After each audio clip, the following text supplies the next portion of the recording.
Catherine Orford joins us. She is the author of Become Your #1 Fan. There's a little bit more to this title, too. How to silence your inner critic and live the life of your dreams. Thanks for being here. Thanks for making the trip. Oh, my pleasure. You were not born your own #1 fan, your own cheerleader. You went through some things. You endured some things. I did. In my early 30s, man of my dreams turned into my biggest nightmare. I soldiered on. I pretended I was okay. I was not okay, and ultimately decided it was time to actually take my own life. Whoa. And my inner critic was having a field day. Sure.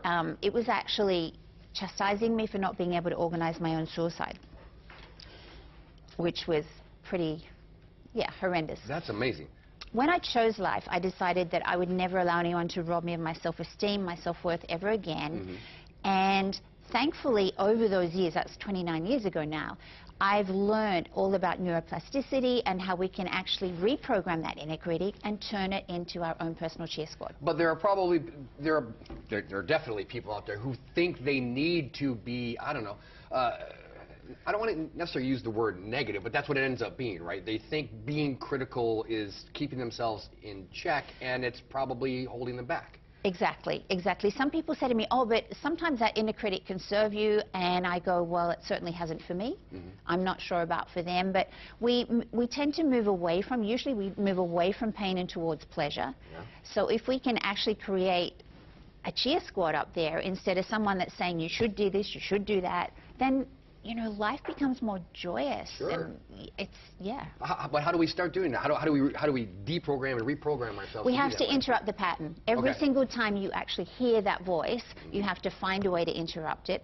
And I'm glad you asked, because if viewers go to our website, CatherineOrford.com, they can actually download 5 free videos where I'll teach them exactly how to do that. They might also like to sign up for my 31-day Become Your #1 Fan challenge, because I'm going to hold their hand and gently encourage them to actually start becoming the #1 fan. Because I imagine it's a pattern, right? It's a pattern of behavior and a thought pattern, and we have to kind of destroy the whole thing. And it's just a habit. It's just a habit, and it's just what we keep on habitually telling ourselves becomes our reality. So we have to make ourselves do this, then we become mindful of it, and then it will just eventually become sort of second nature? Absolutely. Those neurons start making totally different connections, and neuroplasticity will show you that when we start putting a positive on the end of a negative, that dendrite becomes thicker. And then eventually what has happened for me is 95% of the time, it's just not there at all. It's called pruning in our brain. And so when we actually start putting those positives on, the negative, oh, I don't have a gig around here, and it literally prunes and goes away. Okay, withers. It withers. It takes time, but hey, what have you got to lose? And that voice. There you go, exactly. and we have to let go of things, right? Is that, do we tend to really sort of cling to those things that are sort of determining our own outlook about ourselves? Exactly. And if we bring the pain from the past to our current reality, guess what we're going to create? More of the same.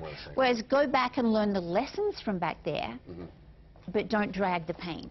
Okay. So you got 5 videos. You've got the 31-day challenge, and the book is available on the website as well? Available everywhere. Fantastic. We do have the link to it. It is CatherineOrford.com. We have the link on IndyStyle.tv. Thank you so much. Thank you. Appreciate the lesson. Very enlightening. Amber?